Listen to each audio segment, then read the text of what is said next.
وآل محمد.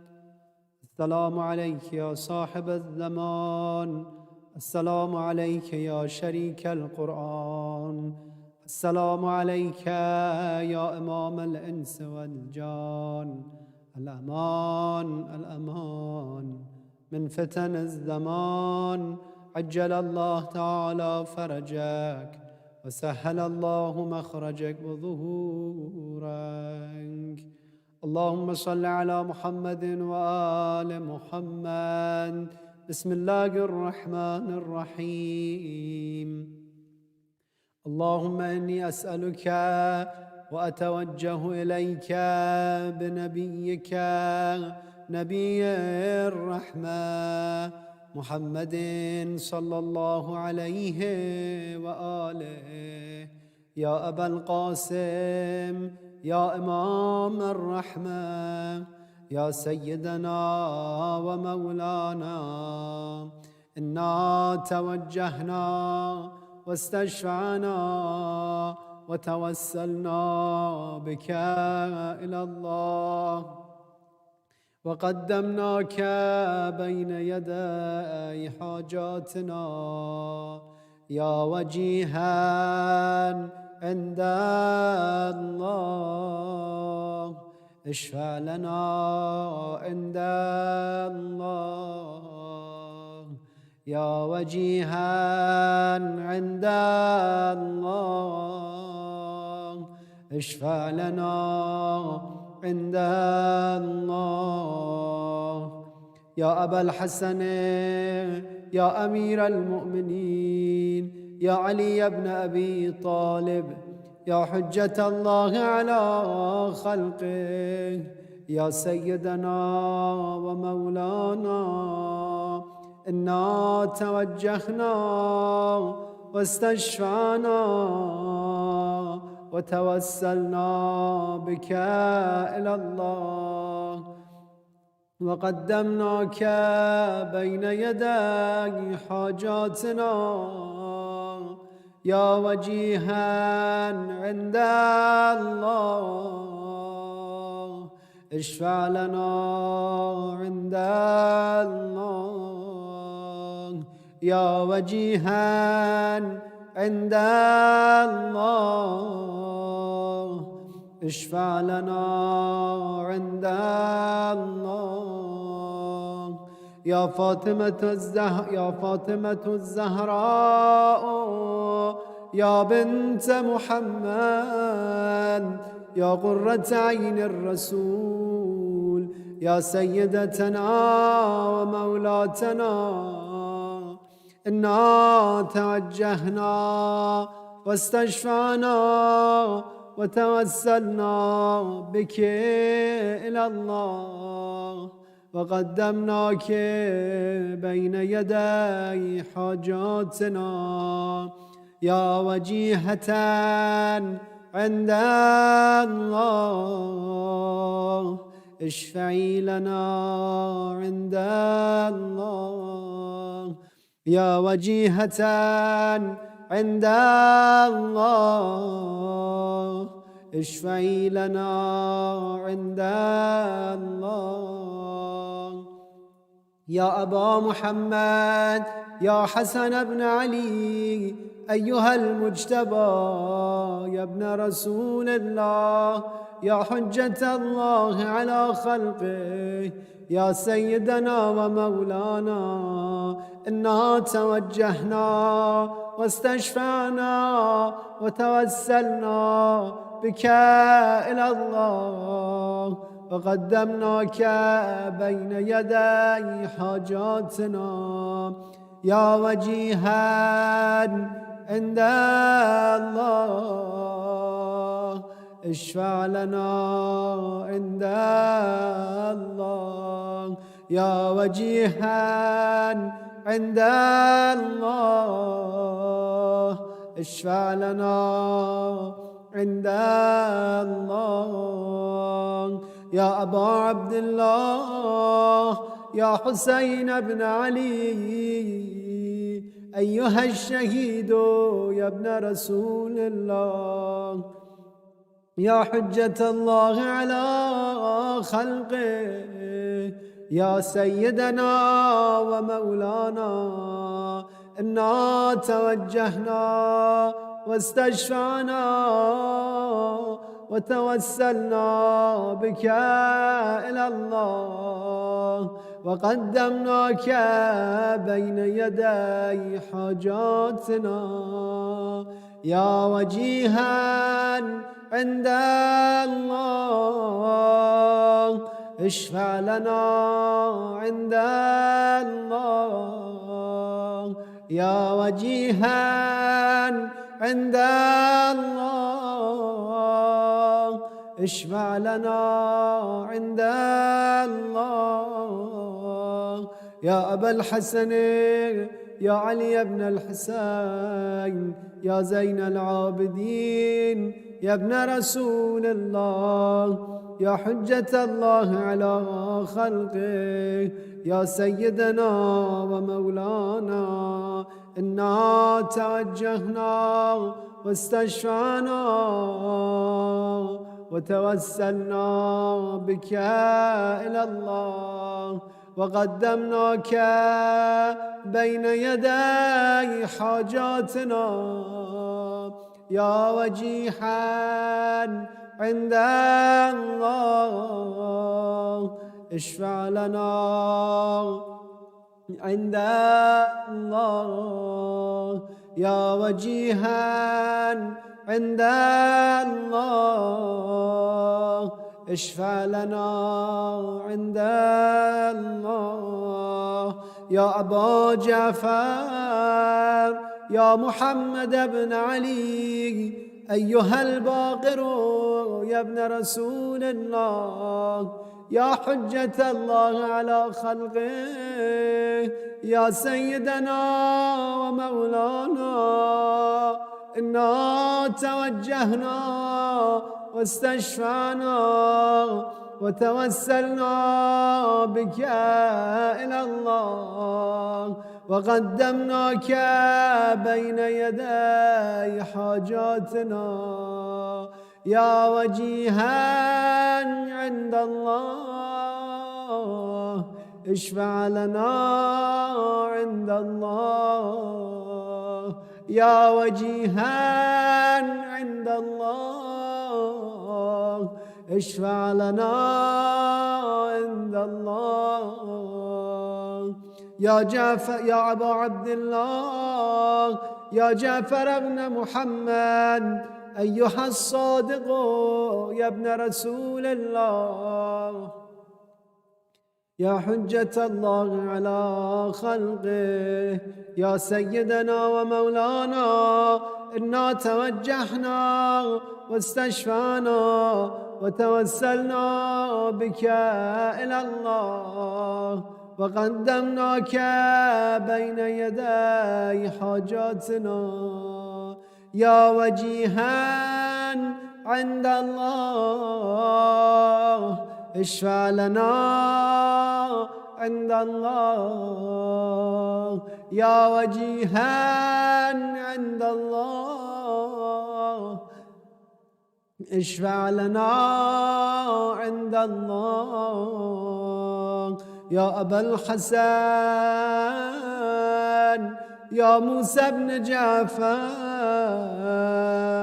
أيها الكاظم يا ابن رسول الله يا حجة الله على خلقه يا سيدنا ومولانا إنا توجهنا واستشفعنا وتوسلنا بك إلى الله وقدمناك بين يدي حاجاتنا يا وجيها عند الله اشفع لنا عند الله يا وجيها عند الله اشفع لنا عند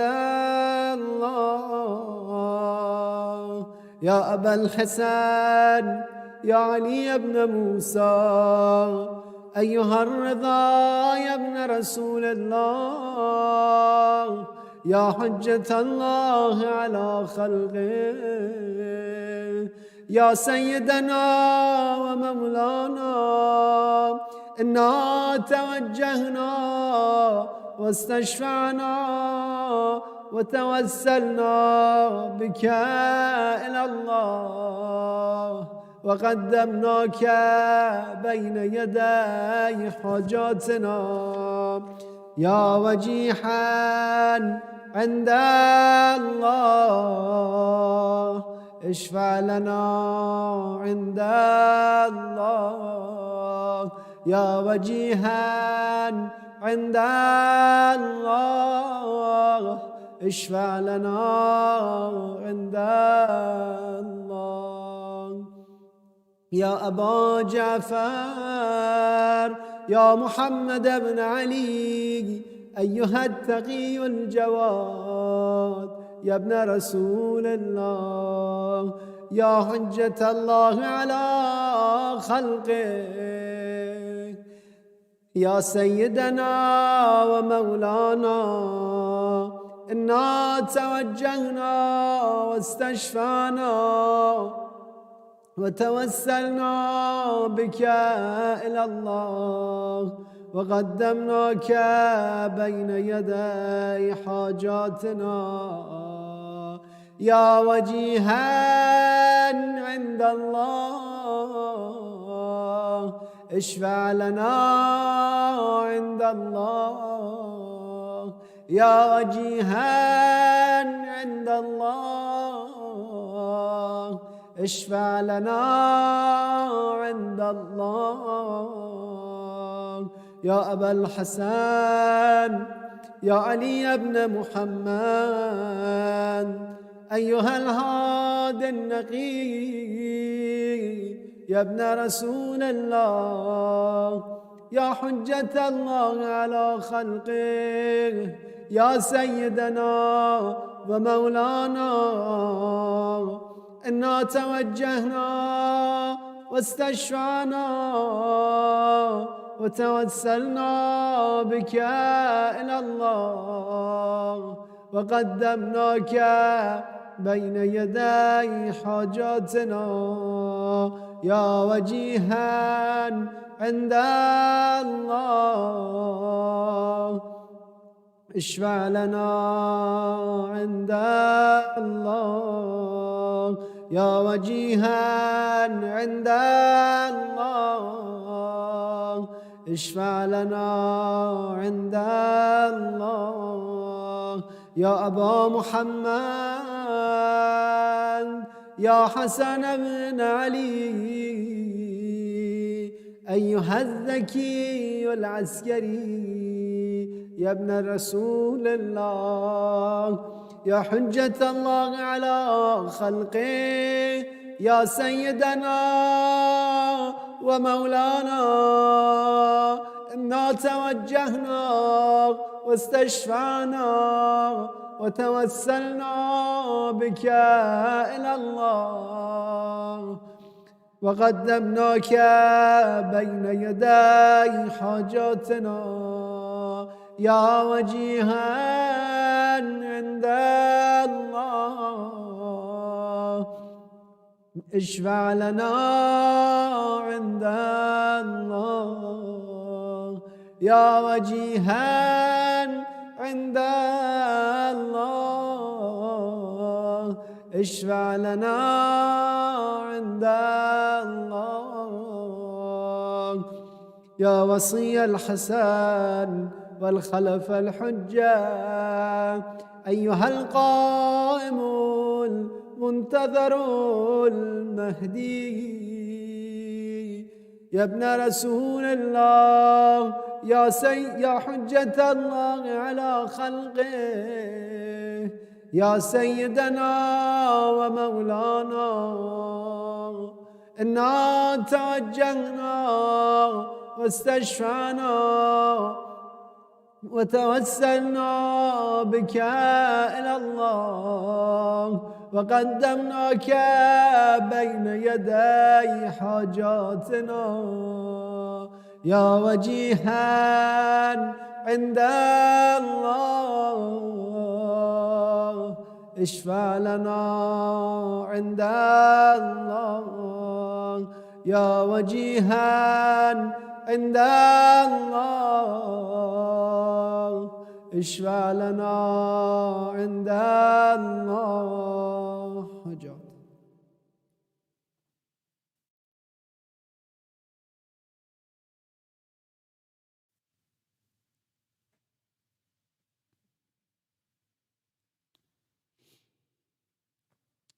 يا سادتي وموالي إني توجهت بكم أئمتي وعدتي ليوم فقري وحاجتي إلى الله وتوسلت بكم إلى الله واستشفعت بكم إلى الله فاشفعوا لي عند الله واستنقذوني من ذنوبي عند الله فإنكم وسيلتي إلى الله وبحبكم وبقربكم أرجو نجاة من الله فكونوا عند الله رجائي. يا سادتي يا أولياء الله صلى الله عليهم أجمعين ولعن الله أعداء الله ظالميهم من الأولين والآخرين آمين رب العالمين. صلوات اللهم صل على محمد وآل محمد.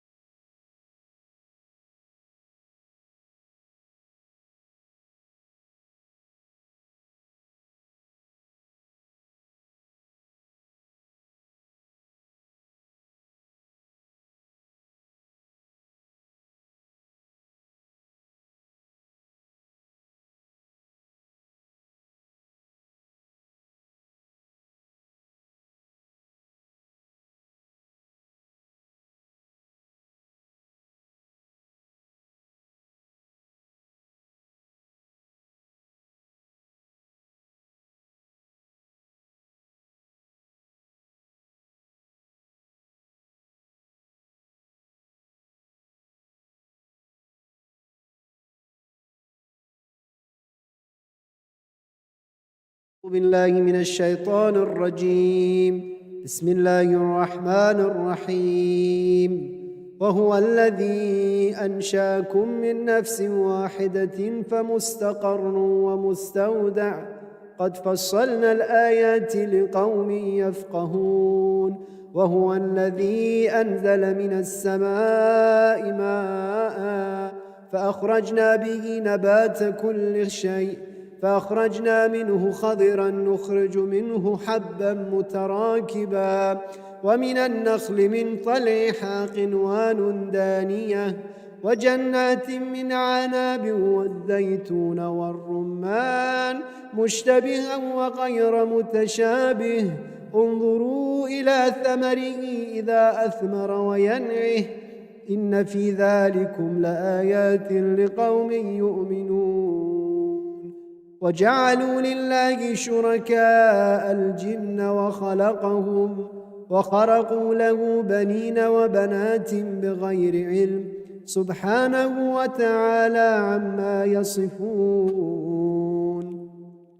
بديع السماوات والأرض أنى يكون له ولد ولم تكن له صاحبة وخلق كل شيء وهو بكل شيء عليم. ذلكم الله ربكم لا إله إلا هو خالق كل شيء فاعبدوه وهو على كل شيء وكيل.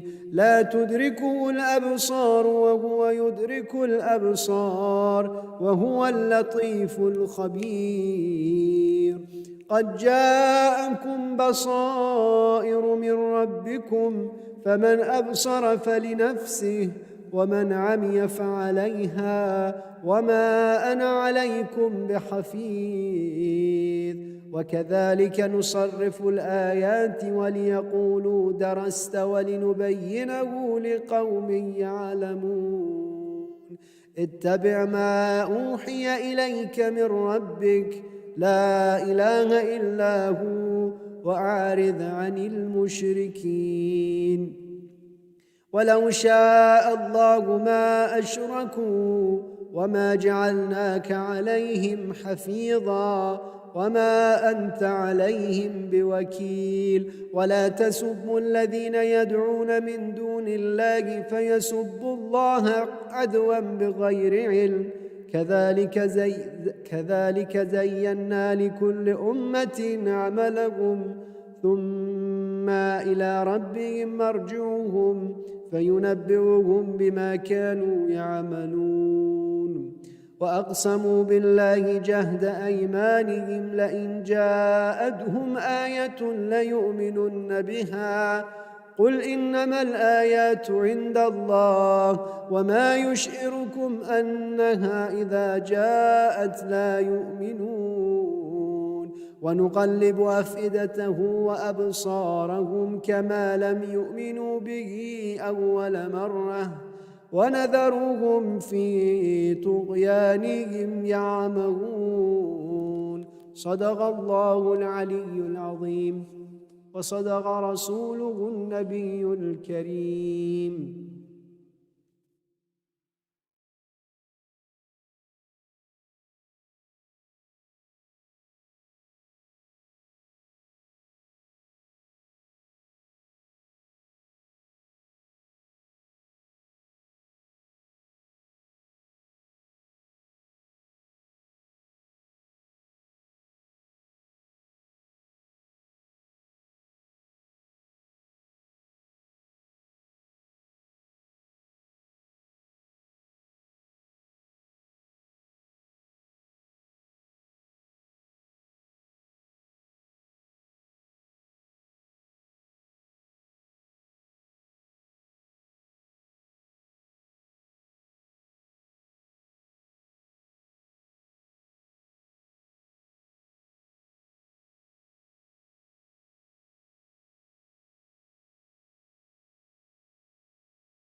Salamun alaykum wa rahmatullahi wa barakatuh. A'udhu billahi minash shaitanir rajim. Bismillahir rahmanir rahim. La hawla wa la quwwata illa billah al-aliyyil azim. Ufawwazu amri ila Allah wallahu basirun bil ibad. Alhamdu wa thana lillahi rabbil alameen. ثم الصلاة والسلام والتحية الإكرام على جميع الأنبياء والمرسلين والشهداء والصالحين والصديقين وعلى خير خلقه البشير النذير السراج المنير الذي سمي في السماء بأحمد وفي الأرضين بأبي القاسم محمد اللهم صل على محمد وعلى آل بيته الطيبين الطاهرين والعون دائما على أعدائهم أعداء الله من يوم ظلمهم إلى يوم الدين أما بعد فقد قال الله سبحانه تبارك وتعالى في كتابه الكريم وهو أصدق الحديث وأما بنعمة ربك فحدث صدق الله وصدق رسوله وصدق ولي الكريم صلوات اللهم صل على محمد. Alhamdulillah, brothers and sisters, once again welcome to Tuesday night program. May Allah subhanahu wa ta'ala bless us all the bounties and blessings of this great month, and may Allah subhanahu wa ta'ala include us among those who are faizeen and successful one in this dunya and hereafter. And may Allah subhanahu wa ta'ala give us Ahlul Bayt and make our end as you did for Ahlul Bayt. Allahumma ja'al mahya Muhammadin wa ali Muhammad wa mamati mamata Muhammadin wa ali Muhammad. And also may Allah subhanahu wa ta'ala bless all the believers and Muslimin around the globe with peace and tranquility, and inshallah all of us we can be among those who are true awaited one for the Imam of our time, inshallah. So with that, I'm going to start the Q&A session today. Although we do have some of the questions from the previous Tuesdays, and we do have some new questions, and also you can post your question in slido.com #SABA, and also you can be part of the live chat, and you can post your questions there also, inshallah. So with that, I'm going to open for Q&A with Bibarakat Salawat Bar Muhammad wa Ali Muhammad. So the first question is, Assalamu alaikum, thanks for taking my question. Over the 5 of my relatives have died from COVID-19. Some of them died suddenly with no prior health problems with COVID. If they did not get COVID, they would perhaps still be alive. Was this their appointed time of death by the will of Allah? Why did this happen? It's difficult to understand. Thank you, Jazakumullah. Let me give you a little bit of background so all of us we can be in same page. First and foremost, Allah subhanahu wa ta'ala gave us this blessing and hayat as a trust and amana. So it's our duty to take care of this trust and amana to the best of our abilities. That's why taking care of our health and also all the precautionary measurement, whatever it is, we need to. From the time of Adam till today, is not only what aql and our intellect or our the conscious and wisdom impose. On top of that, Allah subhanahu wa ta'ala also commanded, and all the prophets and imams they did. Therefore, it's very important to take all the measurements, and also we need to be cautious about our health. No doubt about that. However, when it comes to the death, we have two types of death. One is al-maut al-hatmi, or the marge hatmi, the death which is written and absolute time for that. And one is non-hatmi, or accidental death. According to hadith and riwayats and also Quranic teachings, Allah subhanahu wa ta'ala says in the Quran, when death comes, لا يستأخرون ساعة ولا يستقدمون. No one can push even 1 second, or no one can make someone die even 1 second. That is in the hands of Allah subhanahu wa ta'ala. That's called the time or absolute death. Time for death. We have second type of death, which is accidental death, that can happen anytime. If you want to understand a little bit more about this, I can give you one simple example, which Allama Hassan Zadeh Amuli and also Allama Jawadi Amuli, they give this one in their classes as a beautiful example. Let's say if you are making a candle and you have a company to make a candle, and you measure that candle, and also it is proven in your lab that this candle is good enough. When you use this candle, from the time you started using till the last moment of this candle, they can say 2 hours, 51 minutes, 50 seconds, right? 2 hour, 52 minutes, 50 seconds, right? And you will see that when you begin to use that, it's going to be 2 hours, 52 seconds, and 50 minutes. No doubt about that, right? However, if you use this candle and because of the wind, this candle goes off in 5 seconds or 5 minutes, can you go and sue the company or complain the company that, look, you promised us for 2 hours, 52 minutes, 50 seconds, but this, we were not able to use it more than 5 minutes or 5 seconds or more or less, the company will tell you that there's condition for that. If you use properly from the time you turn on this candle till the time it gets to the end of it, for sure you're going to get the duration of 2 hours 52 minutes and 50 seconds. But in this case, it's your problem. The wind, or if someone comes and by purpose turn off this candle, or some other accident happens, this accidental cases is not going to be included in that promise and warranty, right? So same thing, Allah subhanahu wa ta'ala gave each and every one of us a specific life span and time. From the time we come to this world till the time we die.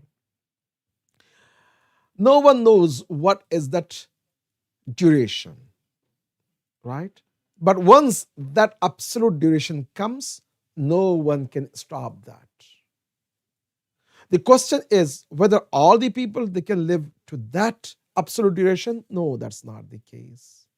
We have ample amount of hadith and riwayats from our sixth Imam and other Imams that good number of people, they don't reach to their hatmi time or the absolute reserve time. Majority of them, they die before that hatmi time, right?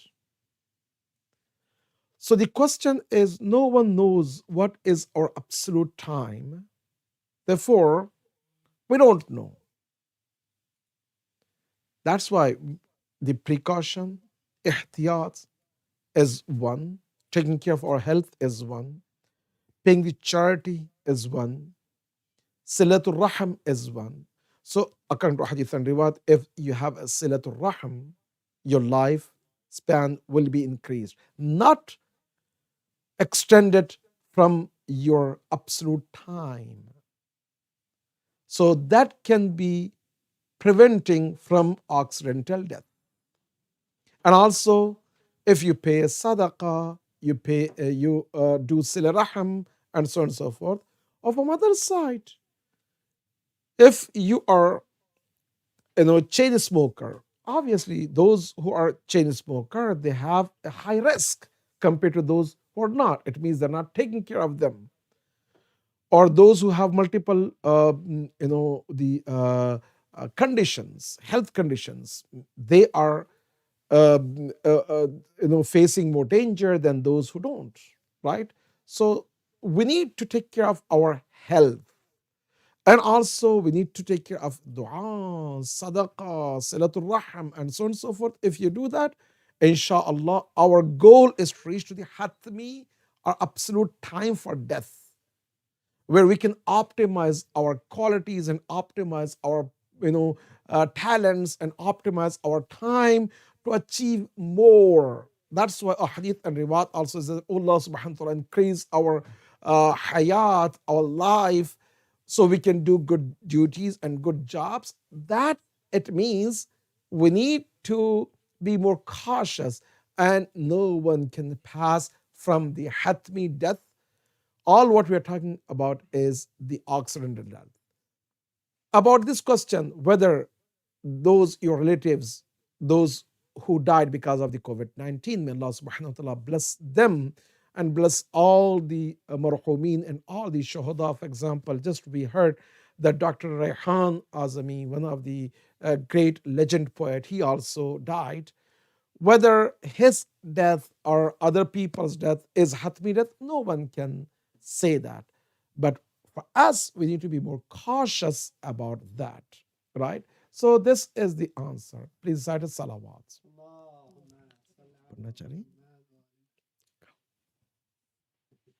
Bismillahirrahmanirrahim.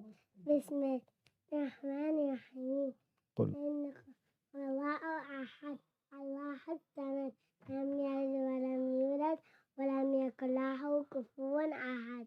Sadaqallahu al-Ali al-Azim. MashaAllah.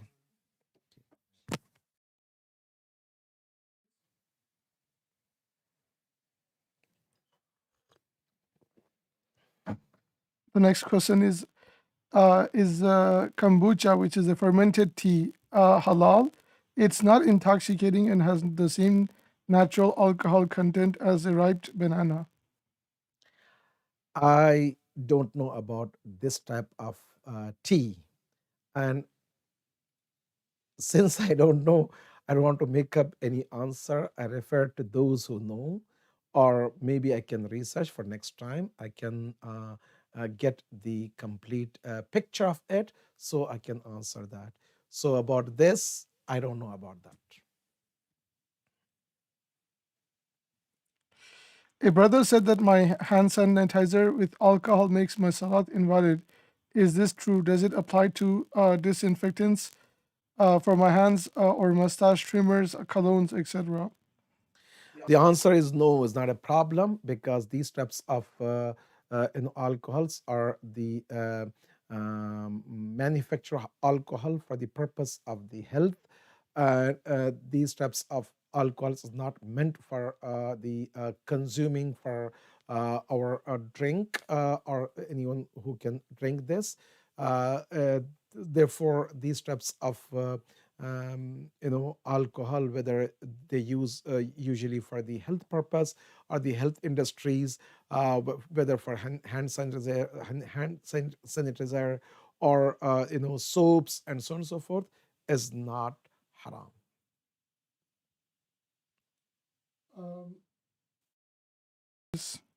Why are abortions from rape not allowed in Islam? Basically, when it comes to the rape situation or the dhulm and oppression, they have to be answerable to Allah subhanahu wa ta'ala, and also the society can judge that based on the whatever we have a punishment for that. That's a different situation.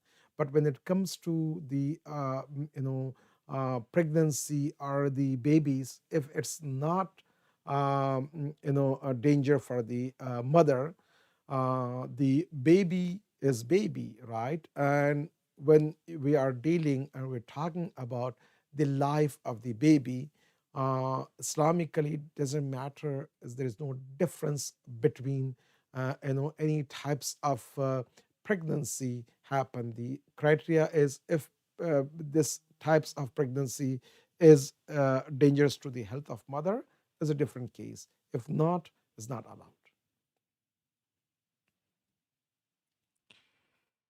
When we recite Quranic ayats and gift it to our marhumin, and do they know who is sending this gift? Are they sad when they don't see a gift? Thank you, Jazakallah. It's a beautiful question. May Allah subhanahu wa ta'ala bless you.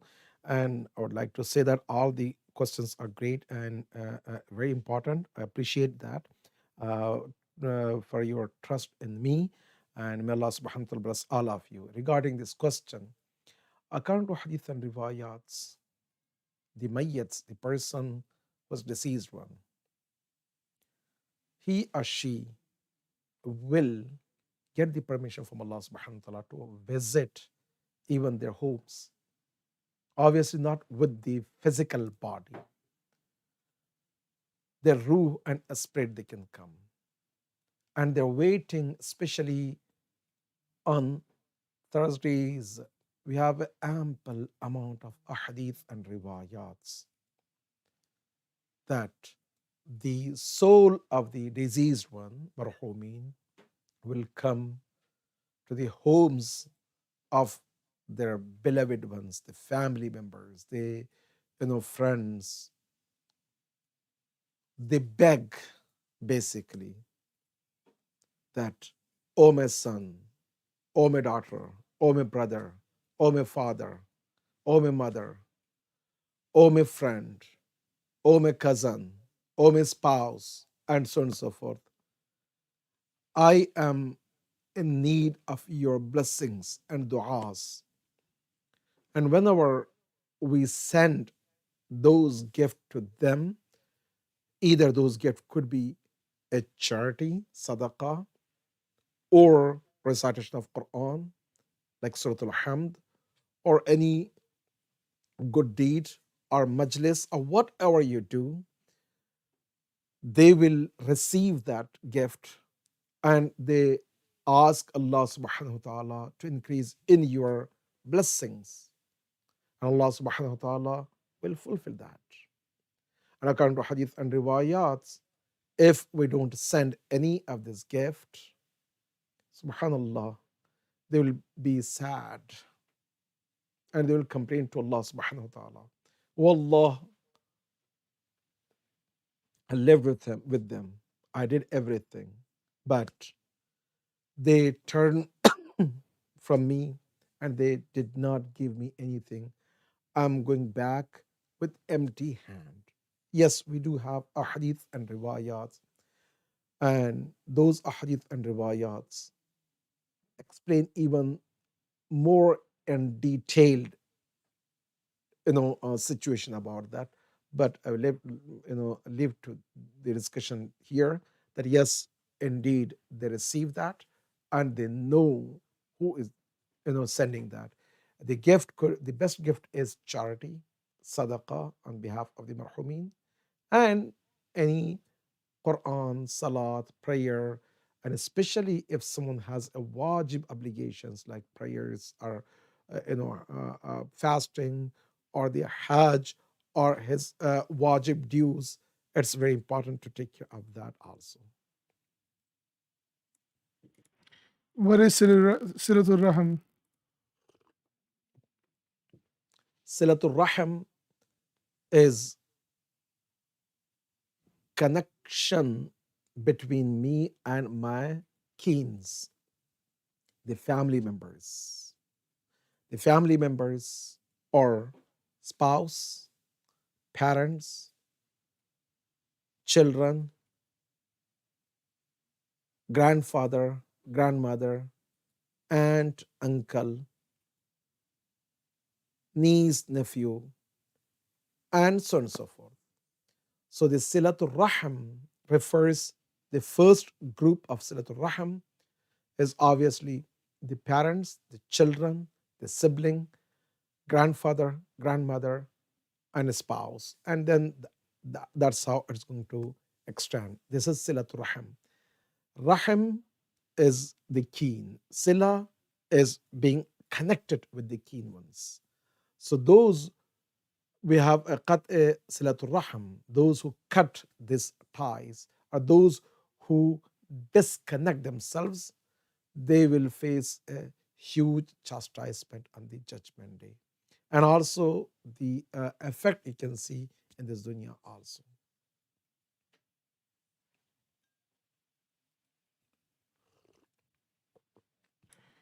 The next question is, what is the biggest issue or difference when a couple marries where one spouse is Sunni and the other is Shia? Thank you, Jazakumullah. The answer is in the same question. The question is, when you are not compatible, then you're going to see a lots of problems. The compatibility has different pillars. One of the main pillar of the compatibility is compatibility in Iman. The second compatibility is akhlaq and in your manners, attitude, in your akhlaq. The third type of compatibility is your mental spiritual compatibility. The fourth one is tangible, obvious, as a age, as a the height, the size, the color, the education, and so on and so forth. Unfortunately, people, they focus in the fourth one the most, which is also important because you're going to live with someone for the rest of your life. You need to have a good compatibility between you two. But that should not be the only game changer or decision-making point or the only point. Therefore, the first one is compatibility in your iman and faith. If you don't agree upon your first pillar of the compatibility, which is your iman and faith, then rituals and practices from one side, mindset and your mentality is other side, and then the future and children from one side. So what happened is, in the beginning, majority of the people not knowingly they engage. I would say that it's unfair for both of them, whether Shia or Sunni. I know that lots of Ahl Sunnat, those who marry with Shia, they also suffer the equally, or vice versa.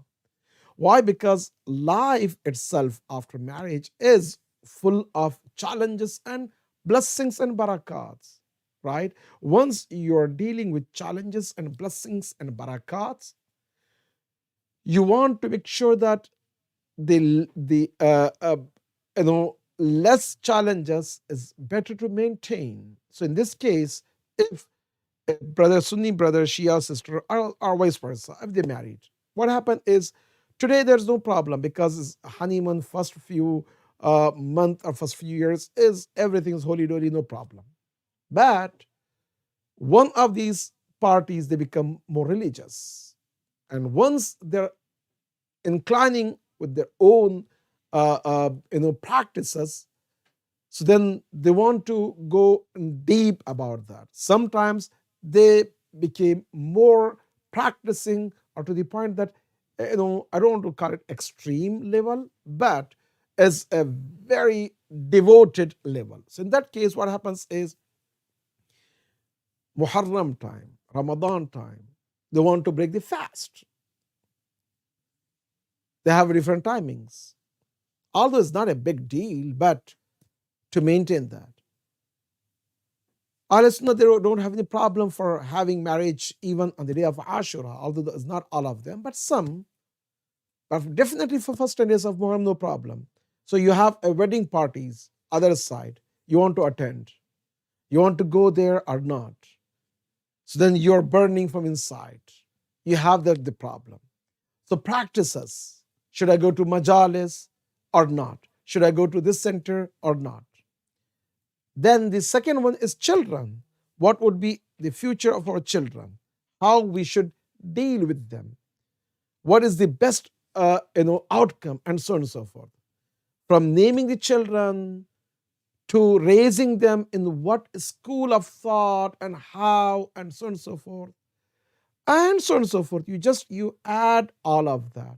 So basically, brothers and sisters, my take on all of that is, although Sharia allows these types of marriages, however, the challenges will be more than just a few which I mentioned, right? Because one of the main pillar of the compatibility is undermined from the day first beginning. So then the challenges will be more and more and more. And I would say that even, for example, whether Shia or Sunni, both of them, they will suffer, and it will be unfair for both parties, especially in the beginning. Say, oh, no problem. Or my, for example, fiance is open-minded. All of that, they begin with this, and later on, they will face more challenges. So yes, because of these few reasons which I mentioned, is going to be more than that. There's going to be lots of challenges and lots of problems. Why some Shias don't think it is right to say Ya Ali Madad? Why some Shia don't think it is right to say Ya Ali Madad? I don't know what you mean from this point. It's not about Shia, it's not about Sunni. When even Holy Prophet, he says, Ya Ali, unsurni. It means Ya Ali Madad, right? It's not a problem. Of hadith and riwayah, it's not a problem. We have, for every single point, we're seeking help from each other. It's not a problem. When you're seeking help from the wasila, wabtaghu ilayhi wasila, it should not be a problem. But the main component here is why some Shia don't think it is right to say Ya Ali Madad with the intention of independent help from Ali without considering Allah subhanahu wa ta'ala. Yes, obviously, if that type of help if someone is seeking, that's not right. But no Shia thinks that way, that when I say Ya Ali, I am ignoring Allah subhanahu wa ta'ala. That's not the case.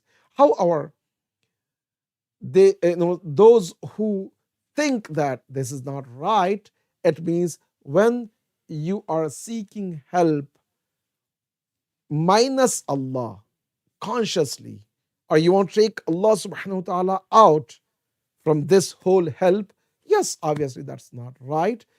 We have Iyaka na'budu wa iyaka nasta'een. Once we seek only and only help from Allah subhanahu wa ta'ala, then Allah subhanahu wa ta'ala should be everywhere. So, but here Ali is wasila, means. And once we have wasila, that's where this Ya Ali Madad has a beautiful picture and beautiful place in the hearts of the believers.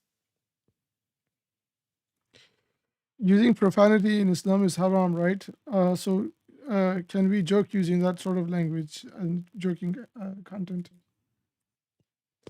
Obviously, when it comes to the Islamic manners,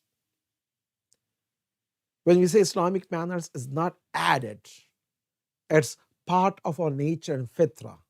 Our nature and fitra wants to have a afif, right? When we want to be afif, iffat, chastity, respect, and all of that is part of our human identity. Not only Islamic identity, human identity, right? So profanity, when we use that, it means we are contaminating our tongue, our mind, our words. Once we contaminate our words, our minds, our our tongue, what we're using, is something disgusting from our nature as an insaniyat. So whether we are using for jokes or anything, obviously we are being kharij, or we are being away from the adab of Islam, adab of Quran. So that's the very important point to understand. So yes, one thing we can talk and discuss what is halal and what is haram, but when it comes to the Islamic manner, akhlaqiyat, you have to understand that akhlaqan is not right. What happens is people, when they begin to lower themselves to this level, then they have no limits. Then they are going to have jokes with their own children, their own siblings, with own sister. They're joking. Then what happens is when they're using that, so then what happens? There is no limits whatsoever, right? So sometimes it's cool and fun, but it's cool and fun at what price we are paying. Like, for example, sometimes is it okay to, for example, have some small, little tiny bit of poison for taste? So you begin to use that, then that's going to have an effect, right? To the point that sometimes small and then big, and then it's going to affect is either you're going to compromise your health or your life, right?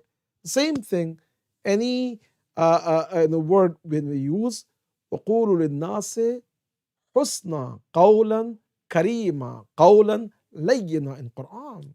Allah subhanahu wa ta'ala says, when you speak to the people, speak with respect, with karama, beautiful words, and use the best word which you want to be used by the people, right? So those are the teachings of Islam and Ahlul Bayt. Do we have to take the names of the marhum as we are sending the Quran gift to the many people? Basically, your intention is enough, but sometimes mentioning the name is going to bring a beautiful habit of a deeper connection. I can say for all marhumin, it's good, no problem. Allah subhanahu wa ta'ala is not stingy, and He's also not a jahil, na'udhu billah. Allah subhanahu wa ta'ala is neither jahil, ignorant, neither hasids or the bakhil, stingy, or so and so forth. Allah subhanahu wa ta'ala is generous, rahim, kareem, alim. He knows if I say all the marhumin, my marhumin, He will. But my connection with my roots is very important. If I, for example, in my case, my father, my mother, my grandfather, my grandmother, when I take their names, the gift, when it reaches to them, they will be happy and they will do dua. So it's good to have the habit of taking the name. However, sometimes what happens is you have, for example, majlis, or you have nights of qadr. I see, for example, 10 people, they're going to, like, not 10, but 100 people, they're going to bring each one 50 names.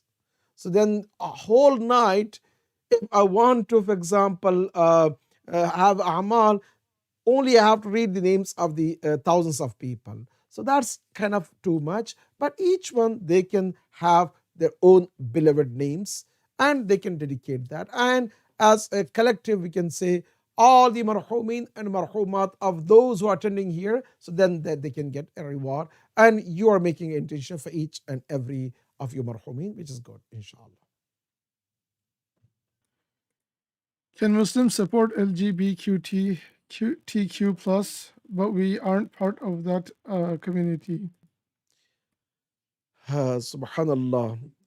It's very important to understand, brothers and sisters, two main components. One is our principles. Second one is some of the sidetracks. I will begin with this point, that Quran, Allah subhanahu wa ta'ala says in Quran, La talbisul haqqa bil batil. Don't mix haqq with batil. What happens is, or batila bil haqq, right? Mixing batil with the sugar of haqq is the more dangerous thing, right? People, they don't accept batil as is because that's not the desirable thing. But what happens is, batil, if mixed with little bit haqq, that's the dangerous thing. What is the batil here and what is the mix of haqq?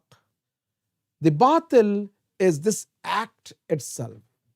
But what the haqq here is the rights, right? So what happens, some people, they use this, human rights, minority rights, I don't know, this rights, that rights, and then they use this one, and then that's where the mix of haqq and batil comes out.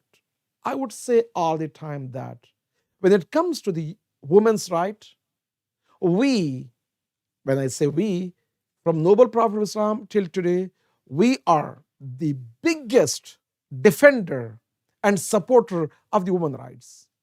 But women's right is not equal to feminism. The problem here is feminism comes and they want to take and hijack this beautiful need in our society, and they want to create a different thing. This is called haqq and batil, mix of these two. So yes, we as I'm not talking about even Muslims, anyone who is in line with the divine revelation, whether Christianity, Judaism, or even Hinduism, although there's a question about different types, but in general, And Islam, all these religions, they don't allow. And that's not the point. Yes, sometimes people they talk about rights, minority rights. Obviously, I support, but this support is not for that action. So that's what's very important, that when we talk and discuss about any movement, we should not be trapped with some of the sugar or some of the seems that is a hack to mix that and make it the poison contaminated pill. And once we swallow that, it's going to be dangerous. Just imagine that, brothers and sisters, we're talking about the continuation of human beings, insaniyats. And this is not the new phenomenon, it's not the new movement. It was even before Islam. Hazrat Lut, from the time of Hazrat Lut, in Quran, Allah subhanahu wa ta'ala clearly mentioned, and so on and so forth. So I don't want to spend the time. In general, brothers and sisters, we have to be very careful about haqq and batil, and not mixing in batil little bit of sugar of haqq. And in fact, sometimes, like Allama Jawadi Amuli, Hafadahullah, he used to say that when you have a poison itself as a bitter, people they cannot. The worst part is once you have a poison and you add some of the sugar and mix it and you want to drink, it's very delicious, but it's going to destroy us.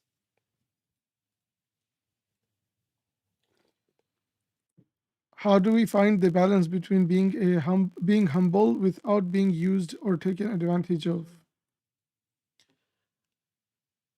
Thank you, Jazakumullah.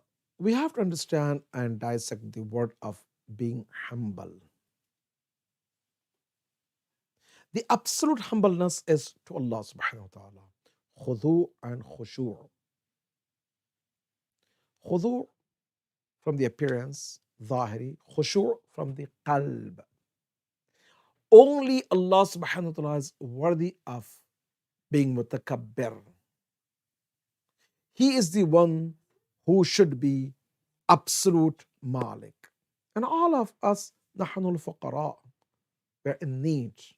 So we need to demonstrate our absolute humbleness to Allah subhanahu wa ta'ala. But when it comes to each other, we need to demonstrate our humbleness to each other, which is the respect, ihtiram.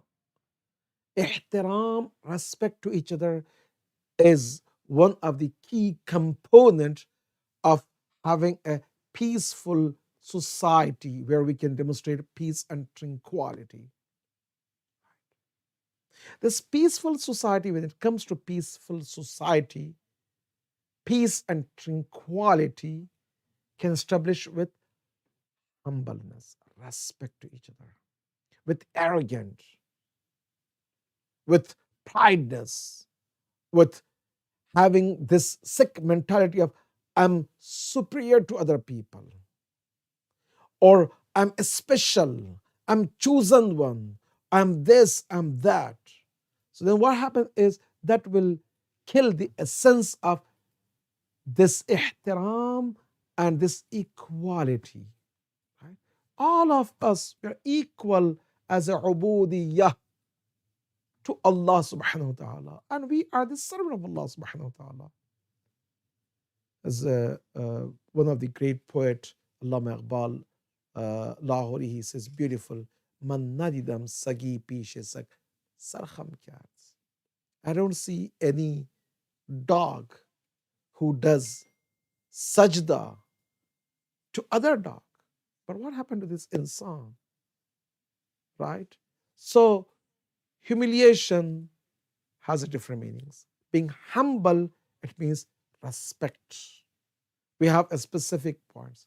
But meanwhile, this humbleness doesn't mean that we should give up our rights or we should give up our dignity, izzat, sharafat. All of us, we have our own boundaries and our dignity, our izzats. First and foremost, we have to understand that I am an insan. Since I'm an insan, I have a high dignity and I have to preserve my own dignity. That's why we have a hadith and riwayat even about spouse, about siblings, about your own children. Noble Prophet of Islam, he used to respect a lot to the children, to give them this mindset that you are not slave, you're only to Allah subhanahu wa ta'ala, not to each other, and so on and so forth. So respect is different, but not giving up our rights or our dignity. Our dignity should be preserved. So in that case, if anyone wants to take advantage of me being humble, that's not humbleness, right? I should be al-mu'minu kayyisun. Mu'min is very sharp, not in the wrong way. People, they say, okay, I can, for example, do anything. No, it means the one who thinks about his akhirah, about his best interest. What is the criteria for israf? Israf is going away from the boundary of modesty, right? And also the normal standard. Each and every society, they have their own normal standard. And also our aql and our fitra also can justify that. We don't have a very specific hard line, guideline that, for example, I have to eat every day, for example, this much of rice, this much of this, and if I eat more than that, it's israf. No, we don't have that one. Allah subhanahu wa ta'ala leaves up to us to judge that, right? So the thing which is needed for me and it's a normal in our society and it's not even considered as overspending, is not a problem. For example, I'm wearing this abba from 5 years. If I wore this one for 10 more years, it's not a problem, as long as I can wear this, right?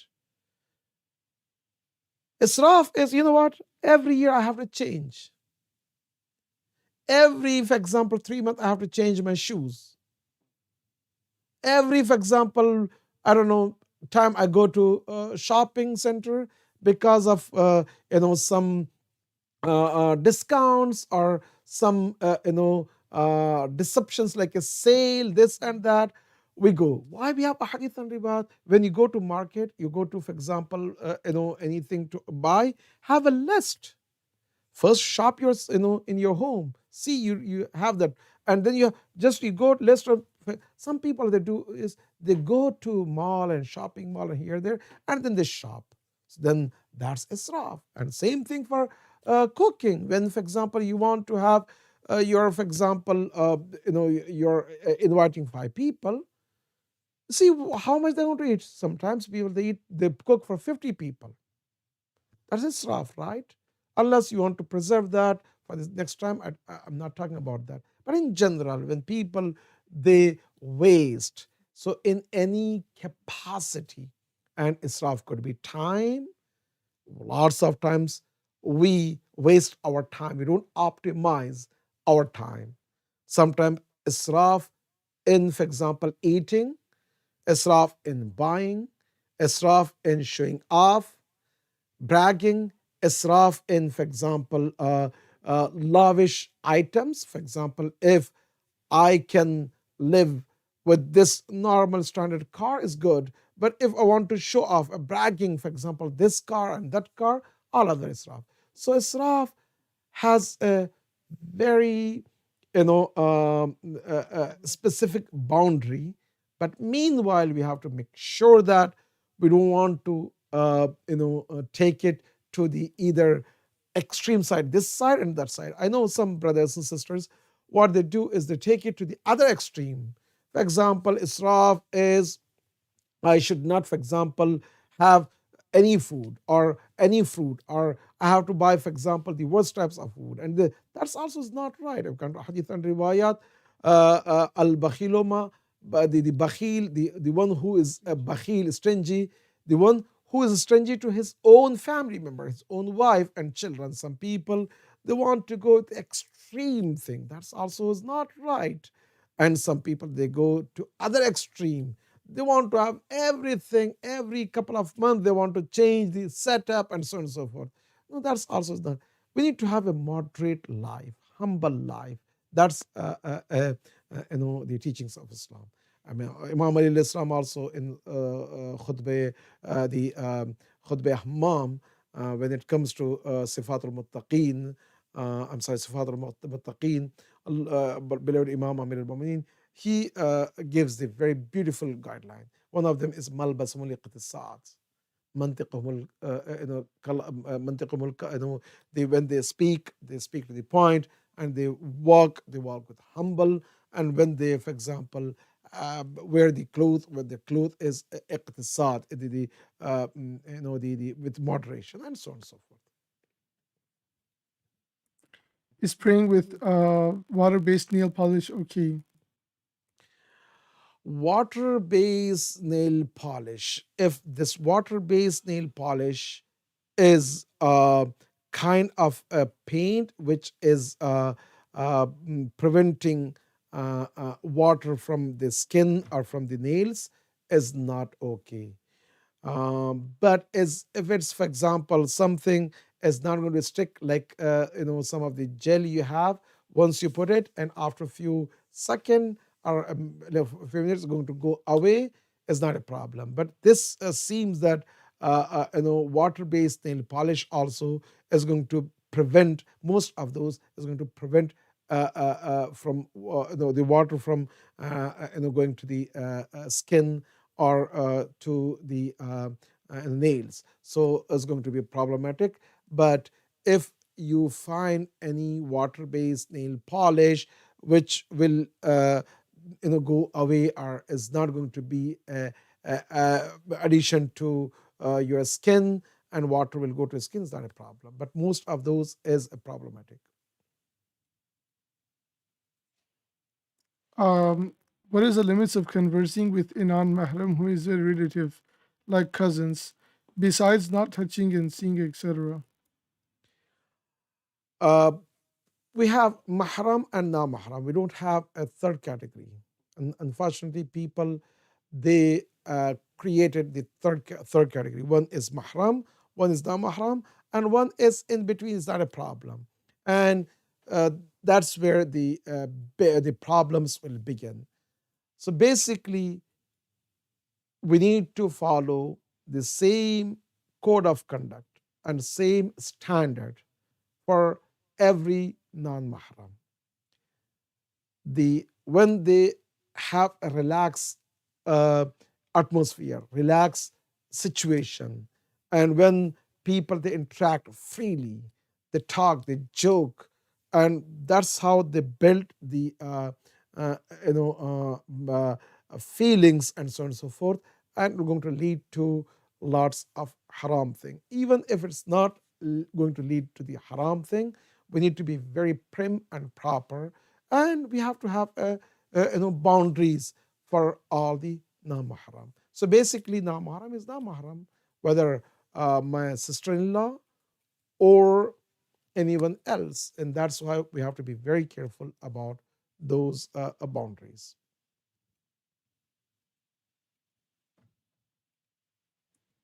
Is marriage really necessary in Islam? Jazakumullah, taqabbalallah, inshallah. It depends. We have 5 types of ahkam: wajib, mustahab, haram, makruh, mubah. Same thing, marriage is 5 types: wajib, mustahab, haram, makruh, mubah. Right? Some people, for them, marriage is wajib. Some people, marriage for them is mustahab. Some people, marriage for them haram. For some makruh, some mubah. What does that mean? It means based on your conditions and circumstances. If someone knows that he cannot take care of his spouse and he is abusive, or I don't know what, or he has some problems, he has to fix those problems before marriage. It's unfair. That's why one of the conditions for the divorce is if someone is dangerous for the persons, right? So it means for some people it's going to haram, for some people makruh. But inshallah, for all of you, those who are 16 plus, is going to be wajib, inshallah. Why? Because one, you are capable. Second, you inshallah prepare and ready, and you can take care of that, and inshallah take it to the next level. So again, basically, it's depend on your circumstances and conditions. We have lots of misconceptions about age should be this. Oh, I should have all of these conditions. Some people, they think that my condition for marriage, I should have, for example, lavish home, the car, the best, for example, job, best this, best that, and all of that. By the time you're going to have that, one's going to be your in 40s, and then the best days of your life is gone. Inna lillah wa inna ilayhi raji'un. So then is, I don't know what you're looking for marriage. Or some people, you know what, I don't have any condition without. No, you need to see the circumstances and conditions, and especially the family members, the parents also, if they can help navigate to the best outcome, is good, inshallah.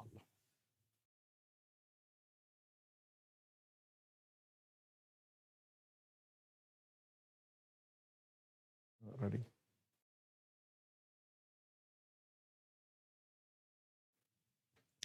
So may Allah subhanahu wa ta'ala bless all of you. Jazakumullah, taqabbalallah, inshallah. Thank you for your questions, and it's my honor and pleasure to answer you. Inshallah, I will try from next week to come up with more ahkam presentation like what Sheikh Salim is doing. Inshallah, I'm going to continue from taqleeds from the beginning, inshallah, so we can achieve a good result and conclusion. And also, always you're welcome to ask any questions, inshallah. I'm going to dedicate a portion of time for the Q&A and also portion of the time for the ahkam session, inshallah. إلى أرواح المؤمنين والمؤمنات بالأخص مرحومين الحاضرين يا مرحومين المرحومات الفاتحة مع الإخلاص والصلوات اللهم صل على محمد وعلى